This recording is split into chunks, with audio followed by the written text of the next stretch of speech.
Բարև ձեզ, պարոն Սասունյան, շնորհակալ եմ, որ համաձայնեցիք այս զրույցին։ Մի քանի թեմաներ ենք առանձնացրել, որի հետ կապված կցանկանանք լսել նաև ձեր տեսակետը։ Եվ այսպես, Ալիևը վերջերս հարցազրույց է տվել եւ մի շարք շեշտադրումներ արել։ Կխնդրեմ այս մասով 1-2 մեջբերում անեմ եւ դուք մեկնաբանեք։ Ալիևը Հայաստանին կոչ է արել չնեղանալ ճակերտներում կապիտուլյացիա տերմինից։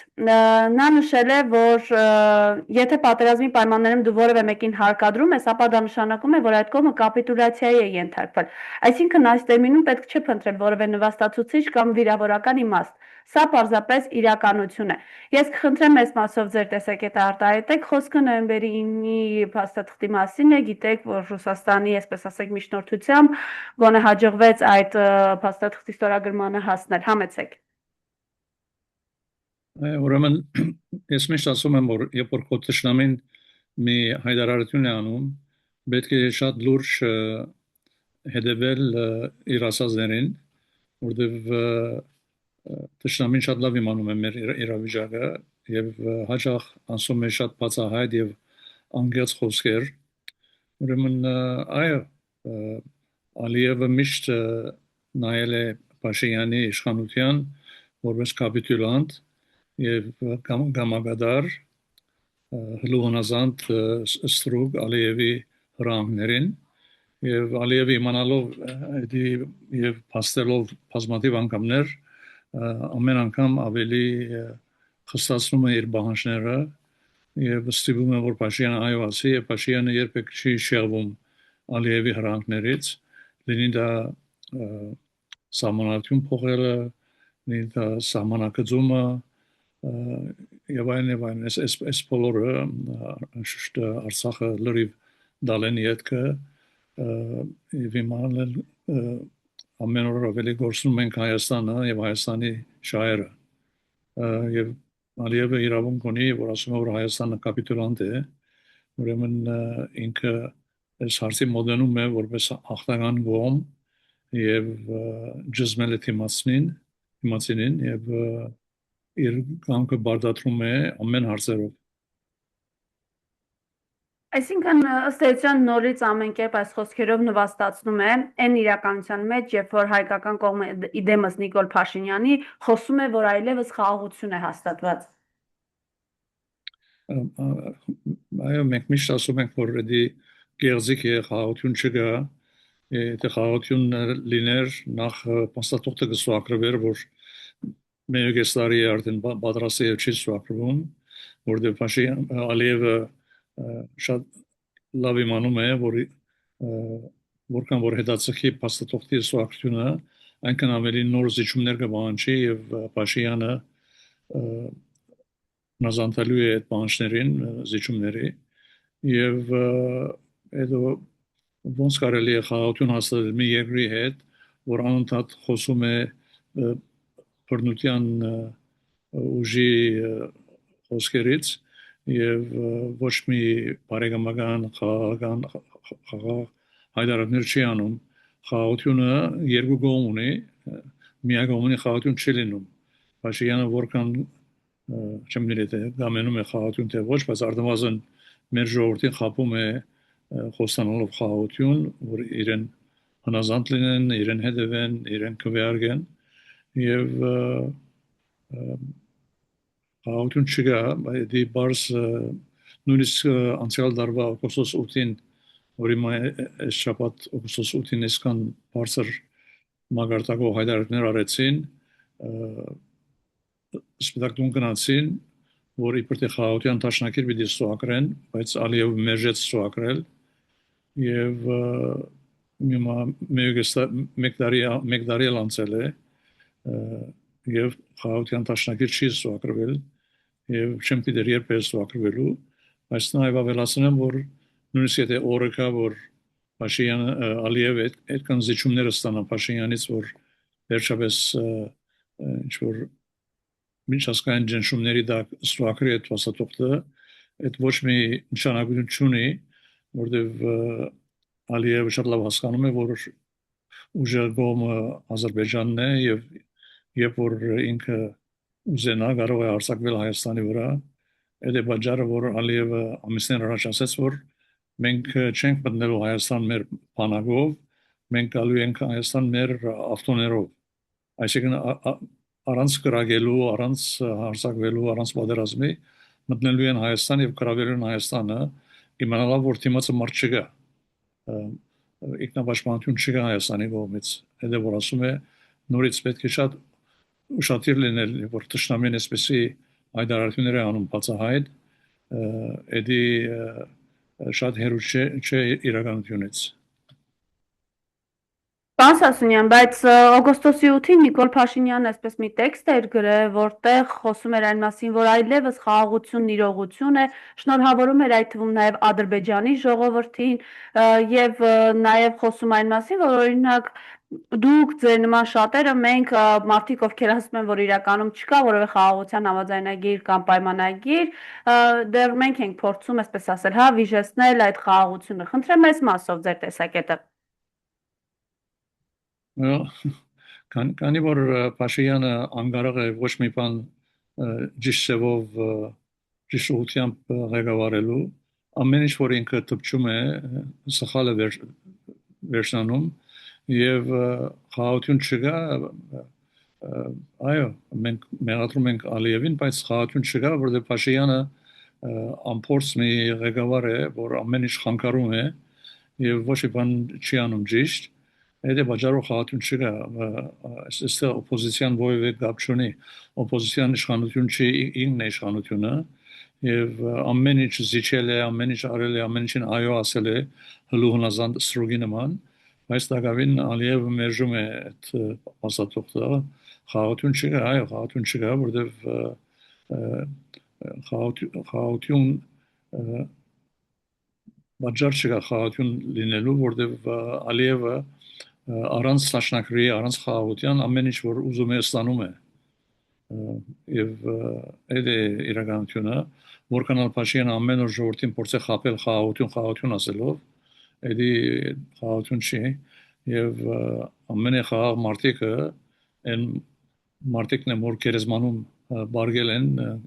հողի դակ իրենք շատ խաղաղ են որովհետեւ արդեն իրենց կյանքը գործրել են ամեն ինչ հանձնել են եւ արդեն չկան հիմա Փաշինյանը ուզում է որ Հայաստանը քերեզմանի թիակների նման վիճակի մատնվի եւ ինքը էդի գոչում է խաղաղություն Իր վերջին հարցազրույցում նաև Ալիևը խոսեց, որ հայկական ատոմակայանը ըստ էության պետք է փակվի, հայկական կողմը չի կարող այս հարցը ձգձգել, այն պոտենցիալ վտանգ է ներկայացնում ողջ տարածաշրջանի համար։ Կխնդրեմ նախ այս հայտարարությանը անդրադառնաք եւ խոսեք այն մասին, ինչ է նշանակում, եթե ատոմակայանը փակվի, պարոն Սասունյան։ Խնդրեմ։ Ուրեմն այստեղ մի քանի կարևոր հարցեր կան, մեկը այն է որ քանի որ Փաշինյանը Ալիևին կաչալերում է որ նոր պայմաններ առաջ քշե, նոր զիջումներ պահանջե, ուրեմն զիջումների շարքը երկարում է ամեն օր,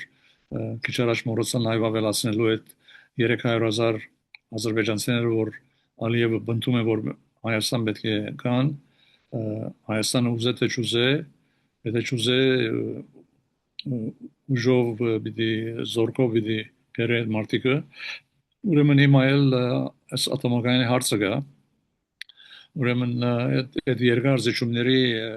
շարքից մեկն է այդ ատոմակայանի հարցը, բայց այստեղ կա նաև երկրորդ կարևոր մի վտանգ Հայաստանի համար, որտեղ Հայաստանը այսպես շարունակում է ամեն ինչ զիջել եւ հիմա իր պետրոլը ստանում է որոշ քանակությամբ Ադրբեջանից, հետո եթե Փաշինյանը լրիվ հիմար լինի եւ ատոմակայանը փակի վստահելով թե Ադրբեջանից պիտի ստանա իր ուժանյութը էդի արդեն ամենը վտանգավոր իրավիճակը կլինի Հայաստանի համար որ եւ որ Հայաստանը չունենա ոչ ուժանյութ ոչ ատոմակայանի էներգիա կլինի իսկության մեջ Ադրբեջանի գամագադարը եւ որևէ որ մի բան անի որ Ալիևին հաջելի չէ նույն օրը կանգնեցնե բոլոր առաքումները Հայաստան սահմանը կփակի ոչ էներգիա գտա, ոչ ծորեն գտա, ոչ պետրոլ գտա, ոչ մի բան։ Ուրեմն դա շատ վտանգավոր սպառնալիք է Հայաստանի գոյության։ Ու տեսնում ենք, որ ասենք ճիշտ է, երեք ինչ-որ ԿՊԱ-ականներ խոսում են, որ դա մեր որոշելունն է, ինչ է, բայց մենք տեսնում ենք նաև, որ ըստ էության իրենք ինչ պարտադրվում է իրենց թշնամու կողմից իրականացնում են։ Հիմա այս մասով Նիկոլ Փաշինյանին, այսպես ասենք, փակուղի են գցել, թե ինչպիսի զարգացումներ կլինեն ըստ ձեզ։ Well, այսինքն որգոմ որ նայես արդեն վատ է մեզ համար, շնորհիվ Փաշինյանի եւ կբեականներին, բայց մի փախուստի ջամփա գա, մի լուզում գա, այնը որ քանի որ Փաշինյանի կբն 2/3-ը ճունի ասկան ժողովի մեջ, ուրեմն եթե չկարողանան նոր կվեներ կողանալ հագարագործներից, այդ ասկան ժողովը չի վավերացնելու այդ նոր սահմանությունը, նաև ռեֆերենդում պետք է լինի, ռեֆերենդումին պետք է որ ամեն ինչ անի մեր ժողովուրդը, որ այդ ռեֆերենդումը ցախողի եւ Ալիևի հրանքը չկատարվի։ Որտեղ եթե այդ ռեֆերենդումը ցախողի, արդեն ամեն ինչ վերջ կգտնի, Ալիևը չի կարողանա բարդացնել իր գամքը Հայաստանի վրա եւ չի կարողանա մանավանդ բարդացնել սահմանության փոփոխությունը, դա Հայաստանի ներքին հարցն է, Հայաստանի ժողովուրդը պետք է որոշի եւ ոչ թե Ալիևը հրանքի որ սահմանությունը փոխեք անկախության հռչակագրի հիշադակումը հանել եւ այն եւ այն այդ բոլորը Հայաստանի որոշելի հարցերն են, այնտեղ Ալիևը ասելիք պետք չէ ունենա, բայց անկան որ Փաշինյանը նստել է դատորի վրա, նույն բանն է եթե Ալիևը նստել է Երևան վարշավետի աթորի վրա, ես ոչ մի տարբերություն չեմ տեսնում, թե Ալիևը լիներ Երևան, թե Փաշինյանը նույն երկորյակներն են, նույն հրանքներն են գործադրում։ Պարոն Սասունյան, դուք ձեր խոսքում ասացիք, որ ոնց էլ Ալիևը ասել է, իրենք պատերազմով չեն գա, կգան մեքենաներով, բայց մենք տեսնում ենք, որ շարունակաբար այս ԿՊԱ-ականները, այսպես հա, հարձակվելով ընդդիմության վրա, դուք պատասխան եք տալու, ձեր քթերից ենք բերելու, որ դուք ասում եք, ահաբեկում եք 300,000 ադրբեջանցիների գալով։ Կխնդրեմ այս մասով ձեր տեսակետը արտահայտեք։ Well, նորից կբեականները դժբախտաբար ավելի խելացի չեն քան թե իրենց վարչապետը, նույն անիմաստ խոսքերն են ասում, մորանանք օպոզիցիան, մորանանք կվն, Ալիևը ինքը ասում է, որ ուզենակ թե չուզենակ 300,000 ադրբեջանցի պիտի կան Հայաստան եւ այնքան ջնշում բանացնելու է, այնքան սպառնալիքներ անելու է, որ Փաշինյանը վստահ է, որ այդել ընդունելու է եւ հարցը շատ վատ է, որտեվ 300,000 ադրբեջանցիներ Հայաստան մտնեն, այդ պատմության վերջը չէ, այդ 300,000 ադրբեջանցիները ունենալու են իրենց դպրոցները, որ ուսանեն իրենց լեզուն, իրենց քրագանությունը, իրենց պատմությունը, ունենալու են հարյուրավոր, եթե ոչ հազարավոր մզգիթներ, եւ այդ 300,000-ը շուտով կլինի 400,000, 500,000, 700,000, այսինքն վերջը Հայաստանի վերջն է, Հայաստանի Հանրապետություն չի լինելու։ Արդեն Ալիև անունն էլ փոխել է Հայաստանի, Հայաստանի Հանրապետություն չի ասում, ասում է Արևմտյան Ադրբեջան։ Ուրեմն ճիշտ է, նորից պետք է լսենք, պետք է ուշադրություն դարձնենք, թե մեր թշնամին ինչ է ասում, որտեղ ինքը շատ լուրջ բաներ է ասում եւ հավատում է, քանի որ ուժը ունի, իմանում է, որ կարող է բարդացնել իր մտածելակերպը եւ տեսնում է, որ Փաշինյանը ամեն ինչ այո է ասում, ինչի համար պիտի իդ կանգնի ո՞յ մեկ բանից, պիտի շարունակի ամեն օր մի նոր զիջումներ, նոր պայմաններ եւ Փաշինյանը այո է ասելու, որտեղ ինքը ուզում է իր աթորի վրա մնալ, իր աթորը ավելի կարեւոր է, քան թե հայրենիքի շահերը։ Եվ մենք տեսանք օգոստոսի 8-ի տեքստում Նիկոլ Փաշինյանը նույն հարթության վրա դրեց մտածածին Արևմտյան Ադրբեջանը եւ Արցախը եւ Արցախի ժողովրդի իրավունքը։ Կխնդրեմ նաեւ այս մասով մեկնաբանեք, սա ինչ մանիպուլյացիա է եւ ըստ էության ինչպեսի կեղտոտ, այսպես ասենք, հա, գործիքակազմ։ Այո, ուրեմն էլի շատ գոբիտ հայրենաթավ ասեմ սխալ էր, որովհետև նույնացնում է Արցախը եւ Արևմտյան Ադրբեջանը։ Արցախը հայկական հողատարածք եղել է հազարավոր տարիներ, Արևմտյան Ադրբեջան գոյություն չի ունեցած, նույնիսկ Ադրբեջանի Հանրապետությունը, որ գոյություն ունի, ամենը մի քիչ ավելի է երկար, քան թե 100 տարի, եւ ես միշտ ասում եմ, որ Coca-Cola-ն ավելի երկար պատմություն ունի, քան թե Ադրբեջանի Հանրապետությունը։ Ուրեմն այլև անդադ պահանջելու է ամեն ինչ եւ տեսնում եմ, որ Փաշինյանը այո է ասում եւ ինքը երբեք չի ասելու, որ լավ, այսքան փանդվեցիք մեզ, բավարարվեցի, ուրիշ բան չեմ ուզում, հիմա նստենք եւ ապրենք խաղ Ամրո Մարչի Ալիևը ինքը ուզում է, որ ժողովրդին ցույց տա, որ ինքը քեր հզոր ղեկավար է, դիկտատոր է, իր կամքը բարդացնում է իր թշնամի երկրների վրա, մանավանդ Փաշինյանի վրա եւ այսպես շարունակ։ Եվ այս ամենին զուգահեռ, այս անվտանգային խնդիրներին զուգահեռ մենք տեսանք խայտարակությունը դատարանում էր վեհափար Հայրապետը սրբազանների հետ եւ սրան զուգահեռ նաեւ տեսնում ենք ԿՊԱ-ականները իդեմս են Տարոն Չախոյանի, Հասմիկ Հակոբյանի,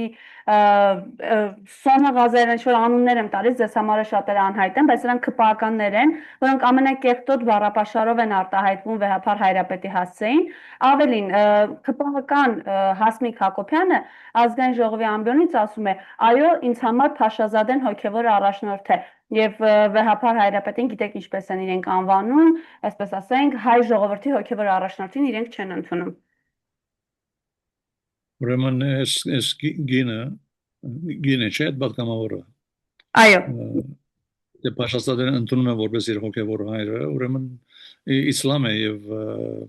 քրիստոնյա չէ, հավանաբար նաեւ հայ չէ, ազերի է կամ թուրք է, ինչ որ ասում է Զայրայժան վիրավորական է ամբողջ աշխարհի հայության, որտեղ վեհապարը ամենահայոց կաթողիկոսն է, ոչ թե միայն Հայաստանի կաթողիկոս, ինքը այդ գինը վիրավորում է 10 միլիոն աշխարհասփյուր հայությանը եւ ամենաբարձ գեդը որ դες պետք է սկսենք, էսի սահմանության խախտում է, աբորինի է, Փաշինյանի առանձները մեկ տարի որ անում է վեհապարի թեմ եւ այս հարցը պետք է ամիշավես բարձրացնենք եվրոպական մարդկային իրավունքների դատարանի առաջ, որտեղ դե շատ բարձ հարց է դատարանի համար, բարձ խախտում է սահմանության եւ աբորինի միջամտություն է եկեղեցական ներքին հարցերին եւ Եվրոպական դատարանը դեպի հարցերով զբաղվել է սկի առաջ ուրիշ երկրներ եւս փորձել են իրենց եկեղեցու ներքին գործերին խառնվել եւ դատարանը շատ ժխտական գեցված ցույց տվել է նույն բանը բադայելու է Հայաստանի բարակային մեր ժողովուրդը վերջը պետք է հասկանա որ այդ բոլոր դատարանները որ Փաշինյանը հրահանգում է որ բարդացնում է որ կդարեն իր կամքը իր հրահանգը Էդի աշխարհի վերջը չէ։ Այդ դատարանները իրավասություն ունեն միայն Հայաստանի սահմաններում Փաշինյանի օրով։ Այդ բոլոր դատարանները ունեն իրենց ամենավերի մարմինը, որն է Եվրոպական մարդկային իրավունք դատարանը։ Ամեն անգամ որ մի Հայաստանի քաղաքացի իրավունքները խախտվեն, փանդարգվեն աբորինի ցևով Այդ բոլորը պետք է ընդունել որպես վերջ պատմության։ Այդ բոլոր հարցերը պետք է ներկայացվեն Եվրոպական դատարան։ Մի բան որ շատ հաջող չեն գանում ճշմարտաբար եւ այսպեսով մենք ընդունում ենք Փաշինյանի դատարանների աբորինի որոշումները։ Պետք է բայկարել, պետք է թողնել որ Փաշինյանը եւ իր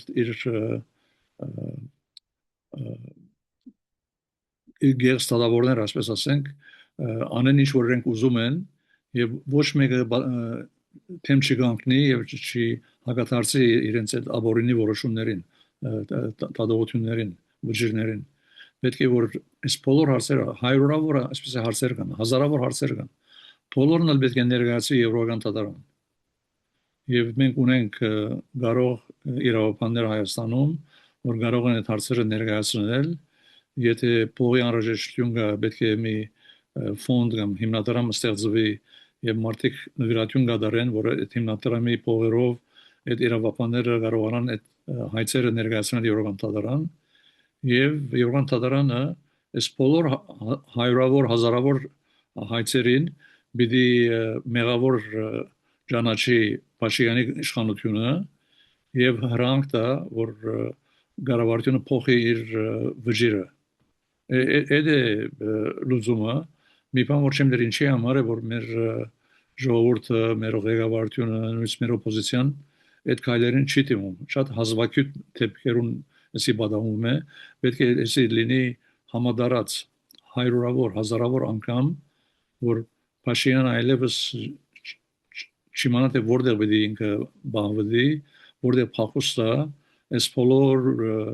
իր թեմ եվրոպական վճիրներն եւ երբ որ ինքը անընդհատ խոսում է արևմուտք, Եվրոպա, Եվրոպական միություն եւ այլն, երբ որ Եվրոպական դատարանը հայրորավոր անգամ իրեն մեղավոր ճանաչի, ինքը կդառնա ծիծաղի առարկա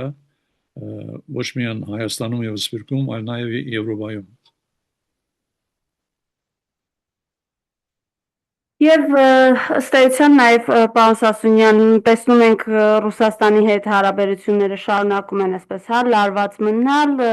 պատժամիջոցներ չէ, սահմանափակումները շարունակում են կիրառվել ու սրան զուգահեռ Նիկոլ Փաշինյանը վերջերս ԵԱՏՄ միջկառավարական ընդլայնված կազմով նիստի էր, որտեղ նորից խոսեց այն մասին, որ այո, ԵԱՏՄ-ն մեզ համար շատ կարևոր է, մենք հասկանում ենք, որ չեն կարող միաժամանակ լինել եւ ԵԱՏՄ եւ ԵՄ անդամ, եւ սրան զուգահեռ երեք իմանում ենք, որ խոսել է Զելենսկու հետ, խնդրեմ։ Այո, այս մարդը դժբախտաբար ամեն օր որ մի բան է ասում, բերանն է բացում, մեր վիճակը ավելի վատանում է, բայց մեր վիճակը ասելով ես նկատի ունեմ հայ ժողովրդի վիճակը, որտեղ ինքը շատ լավ վիճակում է, ինքը պետական օգնանով թռնում է այստեղ այնտեղ, մնում է 5 ասղանի հյուրանոցներում, ապրում է պետական բալադում եւ ամեն ինչ ինքը ունի, ժողովուրդն է որ դժում է եւ երբ որ այդ Ռուսաստանը այդ ներգրումները արկելի Հայաստանի ապրանքները չթողնի որ Ռուսաստան ծախեն, դա դժող կողմը լինելու հայ ժողովուրդը, հայ բիզնեսմենը, հայ բանվորը եւ ամեն օր ավելի վատ է լինում, որտեղ Ռուսաստանը ավելի խիստ միջոցներով բաժամիջոցներով է թիմելու եւ շուտով մենք ունենալու ենք 100,000-ավոր անկորձ բանվորներ, ունենալու ենք ահագին բդուղներ, ամեն տեսակի ապրանքներ, որոնք չեն ծախվելու, մնալու են այդպես եւ բաժանալու են Ռուսաստանը դեռ շատ ավելի վատ քայլեր կարող է առնել մեր թեմ, հուսամ այդպես չլինի, բայց դեսում եմ որ դեպի ուղղությամբ գնում ենք, որ կարող է Պուտինը որոշել մի օր որ այդ 100,000-ներով եթե ոչ ավելի հայաստանցի բանտուկներ որ ապրում են աշխատում են Ռուսաստանում բոլորը յետուղարկի Հայաստան եւ բոլորը մնան Հայաստան կան եւ անկորձ մնան առավել այդ բոլոր Հայաստանի բանվորները որ անկորձ վիճ մնան կարող է նաեւ օթային քիծը փակել Երևանի եւ Մոսկվայի միջեւ որտեւ 100,000-ներով ռուս քաղաքացիներ գալիս են որպես տուրիստ Հայաստան, դա մեծ եկամուտ է բերում Հայաստանին, այդ եկամուտն կզրկվի Հայաստանը եւ ոչ հայաստանցիները կարող են Մոսկվա գնալ աշխատելու, ոչ էլ ռուսերը կարող են Հայաստան գալ այցելելու որպես տուրիստներ։ Այսինքն այս հարցը շատ լուրջ հարց է, շատ վատ է վերջանալու եւ հարցը այն չէ որ արդյոք Հայաստանը պետք է լինի արևելամետ թե արևմտամետ Չէ հարցը, հարցը այն է, որ մենք ունենք մի վարչապետ, որ իր արածը չի իմանում, ամեն ինչ որ անում է սխալ է անում, եւ լինի դա արևելամետ թե արևմտամետ, միշտ ինքը ամեն ինչ գործանելու է, խանգարելու է, եւ այդտեղ դուժելու է հայրենիքի շահերը, հայրենի ժողովուրդը, եւ այսպես շարունակ։ Շնորհակալ եմ, պարոն Սասունյան, որ համաձայնեցիք այս զրույցին։ Ամենայն սիրով, բարի օր ձեզ։